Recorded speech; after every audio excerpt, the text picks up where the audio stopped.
Most people have never heard his name, but in the 4th century, he ruled one of the most powerful empires on earth. At a time when Rome was tearing itself apart, he united kingdoms, crushed ancient rivals, declared a new faith, and stamped the Christian cross onto the gold coins of Africa. This is not just the story of an empire. This is the story of King Ezana of Aksum, a forgotten African ruler who stood shoulder to shoulder with the giants of history. He was born into royalty in the highlands of modern Ethiopia, sometime around the early 4th century CE. His mother was a warrior queen. His father had died young, and so Ezana inherited a throne, but not yet a kingdom. Aksum was rich, blessed by geography and gold. Its trade port, Adulis, buzzed with merchants from Rome, Persia, and India. But its roads were hunted by raiders. Its rivals were gathering strength. And so, while still a boy, Ezana was taught two things: faith and war. Ezana came of age with a sword in his hand. He put down tribal rebellions that threatened his trade routes. He fortified the mountain passes and guarded the caravan lines. He didn't rule from a palace, he led from the saddle. But his true test was the Kingdom of Kush. Kush had once rivaled Egypt, an empire of black pharaohs, stone pyramids, and ancient pride, and it stood directly in Ezana's path. He didn't hesitate. In a brutal campaign around 350 CE, Ezana invaded. He burned cities, toppled temples. He erased Kush from the map. We know this, not from legend, but from the Ezana stone, carved in 3 languages: Jets, Sabaean, and Greek. A king, broadcasting his triumph to the world. And then, he did something no one expected. Ezana converted to Christianity. Years before Rome made it official, Ezana embraced the new faith under the guidance of a Syrian Christian tutor named Frumentius. But this wasn't just spiritual, it was political.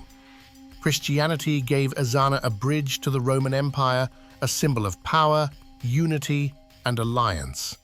He became the first ruler in history to mint coins with the Christian cross. He declared Christianity the official faith of Aksum. He built churches, sent missionaries, and forever changed the spiritual landscape of East Africa. To his people, he was not just a king, he was a vessel of the divine. Why doesn't we learn about kings like Ezana? Why are their stories buried while others are told again and again? At Silent Dynasties, we're here to change that. Subscribe and help us bring the lost voices of African history back into the light. Ezana ruled for decades, And under his leadership, Aksum became one of the great powers of the ancient world. Its coins flowed through trade routes from Egypt to India. Its stone stelae towered over cities.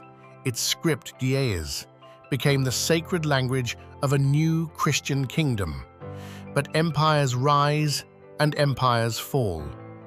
After Ezana's death, Aksum held its place, briefly, but by the 7th century, the tides had turned. The rise of Islam cut Aksum off from its Red Sea trade.